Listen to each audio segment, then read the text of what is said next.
Yang kedua, hak mula-mula tu 96, hak 96 tu menceritakan hak terlepas dengan tidak sengaja. Sekarang hak tidak sengaja tu pun ada akibat dia. Ada ayat sembahyang asar ni penting, berat, besar artinya, maknanya. Setara tinggal tidak sengaja tu pun ada kerugian dia.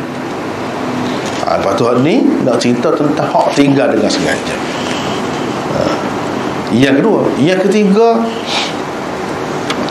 kalau kita tengok dari segi akibat dia tu, yang pertama memang teruk dah, tapi tidak seteruk yang kedua.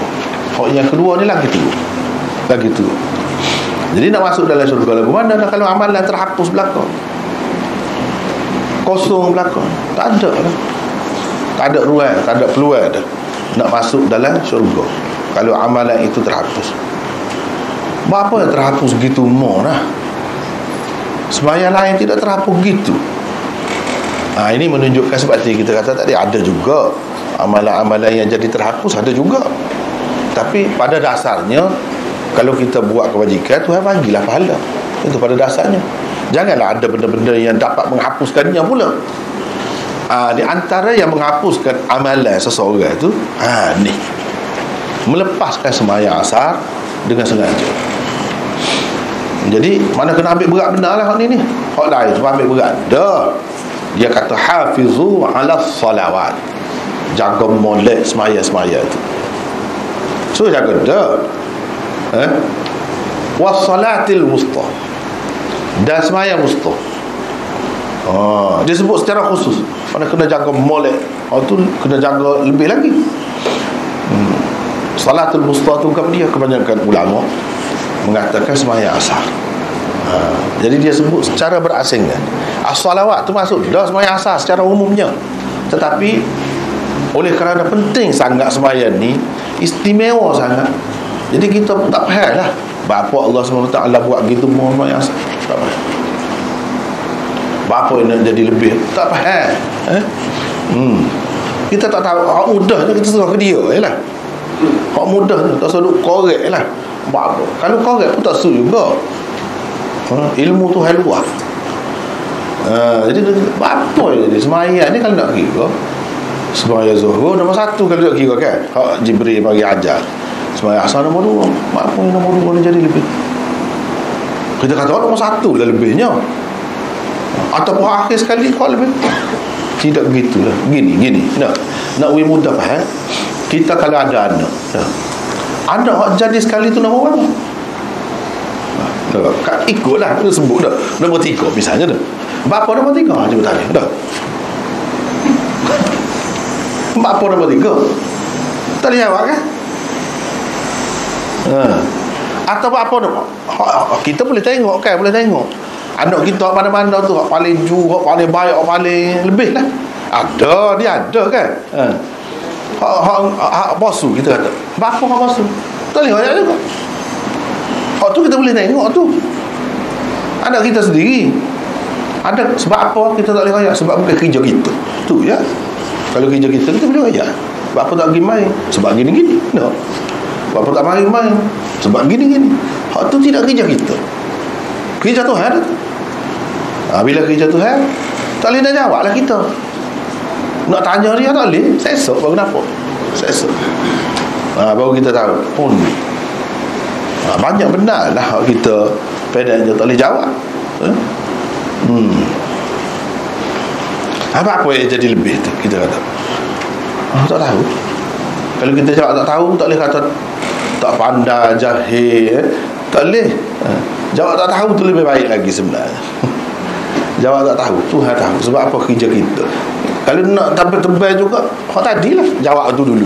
Bapa ya anak demo nombor 3, anak kita nombor 5, anak orang ni nombor 1. Hak lebih sekali bapa. Dia tak boleh ayat lah kau tu. Tak boleh ayat. Jadi kita nak tahu kerja Tuhan pula. Lagilah jauh. Nak tahu bapa hak dia buat. Hak kena mengena dengan kita boleh tengok sendiri. Pun kita tak boleh ayat juga.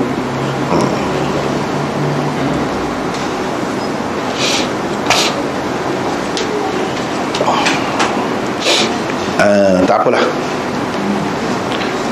Jadi itulah antara Sebab kenapa Imam Bukhari buat bab ini, tajuk bab ini secara berasingan. Dia tidak masuk hadis ni bawah bab sebelumnya. Padahal hadisnya sesanya sebelum pada ni satu, ni satu. Dia tidak banyak Imam Bukhari ni. Kadang-kadang panjang-panjang pun dia mereka. Itu cara dia. Tapi kalau kita baca Muslim, benar banyak benda kena baca ni bawah sosok tajuk tu. Banyak benda. Imam Bukhari dia ambil mereka. Jadi hadis ini kalau kita nak bincang ni diriwayatkan daripada Abil Malih. Dia kata dia pernah bersama dengan Buraidah. Kalau kita dah gitu kat tino lalu kan. Dia ni lelaki ni. Buraidah bin bukan binti. Al-Hasib Al-Aslami. Ini ada nota sikit bawah tu. Inilah sahabat yang terakhir meninggal dunia di Khurasan. Khurasan ni dia ialah dunia ni kan berubah kan. Peta dunia ni berubah. Dulu tak ada Israel tu misalnya kita kata. Lepas tu ada pula Israel. Dulu saya Syria, Palestin, apa semua tu, Iraq sah. Lepas ada pula bagi pula Syria lah, ni lah bagi. Supaya juga dia berubah-ubah. Khurasan ni dulu luar kawasan dia. Afghanistan itu semua sekali. Sebahagian daripada Pakistan, sebahagian daripada Uzbekistan, sebahagian daripada Iran. Itu termasuk dalam Khurasan dulu. Khurasan ni tempat ilmu hadis. Dulu zaman dulu tempat ilmu hadis.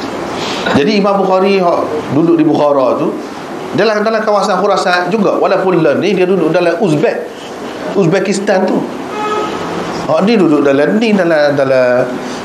Afghanistan, ni duduk dalam Iran, tapi sebenarnya kawasan tu dia panggil kawasan Khurasan dulu. Inilah sahabat yang bawa Islam pergi ke Khurasan. Bawa Islam pergi berjihad, berjual, sampai Islam ke sana. Dan dia adalah yang sahabat yang terakhir. Lamalah sahabat pergi sananya, bawa Islam tu. Tapi dia adalah yang terakhir meninggal dunia di Khurasan. Meninggal dunia pada tahun 62 Hijrah. Sebanyak 164 hadis telah diriwayatkan daripada Buraidah. Daripada 164 hadis itu, Bukhari mengambil hanya 3 hadis sahaja untuk sahih. Dalam Bukhari ini hadis dia 3 Imam Bukhari ambil. Mana orang lain hadis daripada dia juga. Ada yang sahih, ada yang tidak sahih, begitu. Ataupun kalau sahih pun tidak menepati syarat Imam Bukhari, ataupun Imam Bukhari tidak memerlukannya, tak ada kena-mengena dengan bab. Tapi tidak gitulah biasanya, kerana tidak menepati sahihnya. Sebab Imam Bukhari ini buat kitab jamek, sepatutnya dia ada juga jumpa mana-mana. Kalau menepati syarat dia ambil. Riwayat tu mesti ada kena-mengena dengan bab mana-mana. Tapi dia ambil 3 saja. Riwayat Buraidah bin Al-Hasib.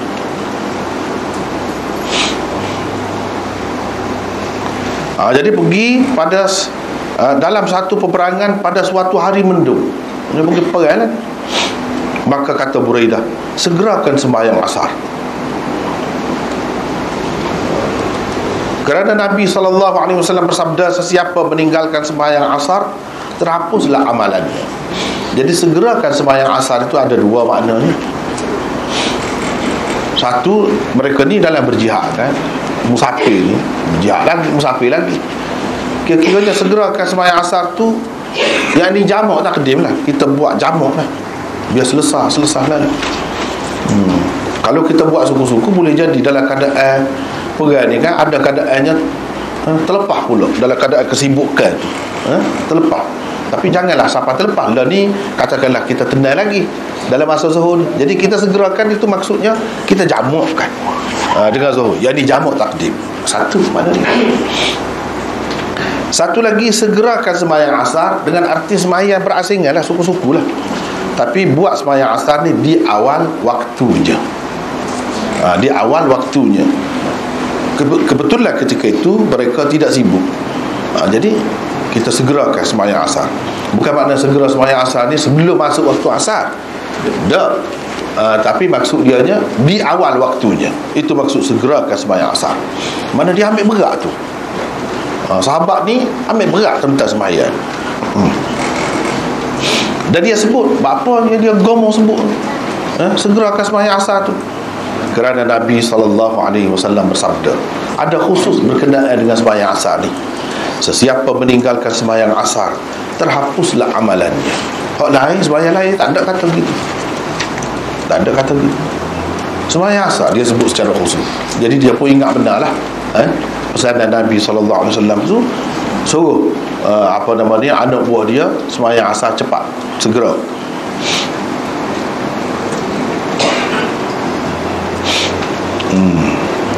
Jadi hadis ini merupakan salah satu dalil yang menunjukkan sembahyang asar itu elok ditunaikan di awal waktunya. Sebab dalam perang, dalam keadaan sibuk gitu pun dia ingat lagi. Dia bagi penekanan lagi, so sembahyang di awal waktunya.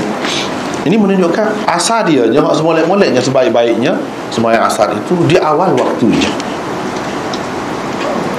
Selain menunaikan sembahyang asar di awal waktu dengan para sahabat, Nabi SAW juga menyuruh dan mengarahkan para sahabatnya bersegera dalam menunaikan sembahyang asar. Kita tak tahu dah sebelum pada ni Nabi sendiri tu amalan dia lagu mananya. Memang sembahyang asar di awal waktu benar lah.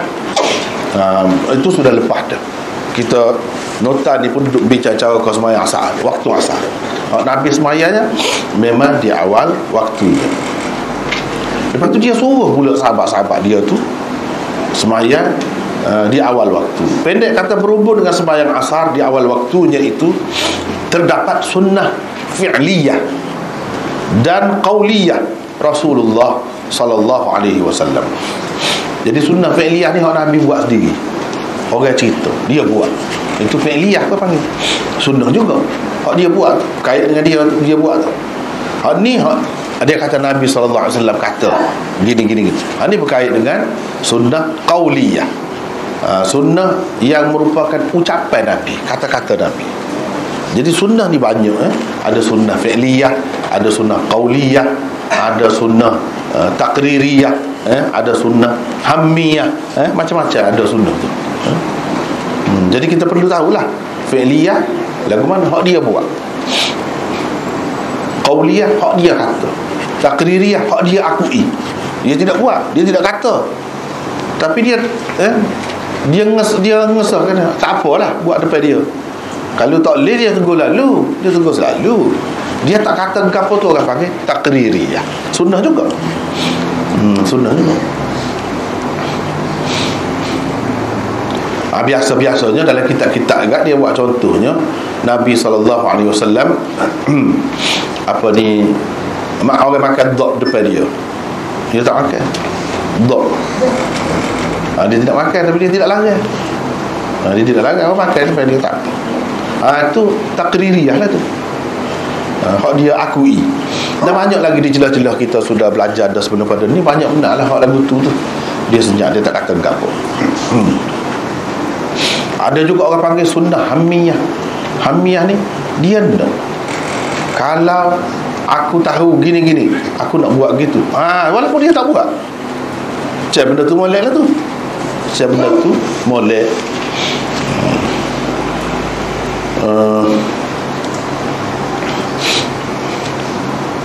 Daripada situlah dalam mazhab Ahmad kan, Imam Ahmad berpendapat kalau haji yang paling afdal haji tamattu.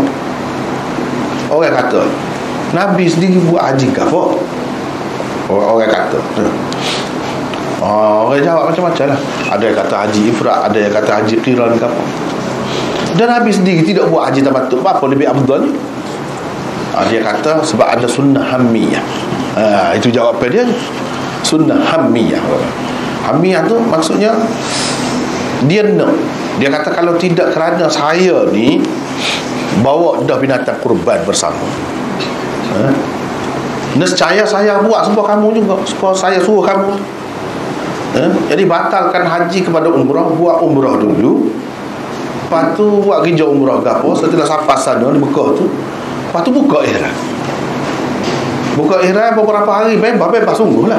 Boleh nak pakai wangi, nak tidur sekali dengan bini, dengan suami, boleh. Lepas tu pada hari tarwiyah, hari yang ke-8, pakai ihram pula dengan niat haji. Dengan niat haji.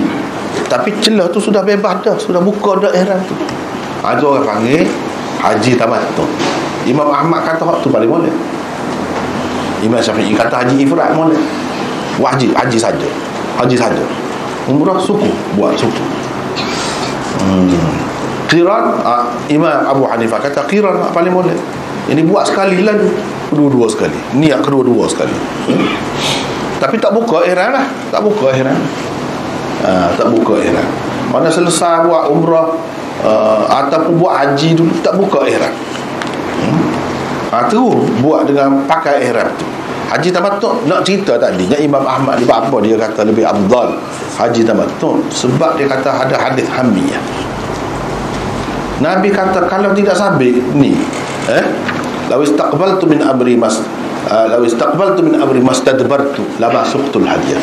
Kalau saya tahu perkara akan datang serupa dengan perkara yang lepas dah, saya tak bawa ni binatang kurban. Sebab sahabat-sahabat terangkat lah juga, jadi berasa kurang lah. Moga sekali dengan Nabi tu niat haji dah daripada Madinah tu, niat haji, nak pergi buat haji. Pakai ihram haji di Dhul Hulaifah. Lepas tu sampai tengah jalan Nabi suruh batalkan haji itu, niat umrah. Niat umrah. Lepas tu dia suruh buat haji tamattu. Sampai Mekah tu, lepas pada buat umrah ke apa, dia suruh buka ke apa ihram. Dia kata kalau saya ni ada halangan, tak boleh nak buat lagu tu, sebab saya bawa binatang kurban sekali. Adalah beberapa orang tak ramai hak serupa dengan dia tu tak boleh lah. Jadi halangannya bawa binatang kurban tu sendiri, hak tu jadi tak boleh. Lepas tu Nabi sendiri tidak buat lah haji tamattu tu, tapi dia nak kan. Imam Ahmad kata dia nak. Orang lain kata dia nak pun. Apa ya jadi Tuhan tak kedek hak paling molek tu untuk orang lain, untuk Nabi dia tidak paling molek dah. Hanya nak saja, harapan saja. Tak apa, haji dah lah sekali kata dia. Lepas tu sekali pun dia tak boleh juga hak paling baik. Orang lain kata gitulah. Demo tu salah satunya hak tu. Ada pula bahagi adalah hadis juga yang Nabi SAW ni pada hakikatnya buat tamattu, ataupun dia buat qiran. Qiran tu dari segi lurahnya tamattu juga. Dari segi ada kemudahan tu, sekali pergi tak payah pergi suku pula, belanja lain pula, perjalanan lain pula. Jadi tamattu tu makna dia suka, seronok, senang. Jadi dia kata gitulah. Jadi banyak sunnah-sunnah ni kita kena tahu belakang. Lepas tu kepada orang yang mengaji kan banyak lagi lah. Antara sunnah qauliyah ni dengan fi'liyah ni, kalau bercanggah kita nak utamakan hak mana, banyak. Tu sukulah pula. Ni masalah tak ada percanggahan apa-apa ni. Nak ceritanya Nabi ada buat sembahyang asar dia sendiri di awal waktu, dan dia suruh sahabat-sahabat dia pun di awal waktu. Jadi kedua-dua hadis ni ada, yakni fi'liyah dan qauliyah ada. Bila ada qauliyah fi'liyah jadi kuatlah, hadis itu kuatlah. Jadi tidak kata lemah. Kalau ada qauliyah saja apa pada dah kita boleh buat dah. Kadang-kadang kita kena buat, bukan boleh saja, kena buat. Kalau ada fi'liyah saja pun gitu juga. Ni kan pula ada kedua-duanya. Jadi bila ada kedua-duanya lagi kemahlah, lagi kukuh.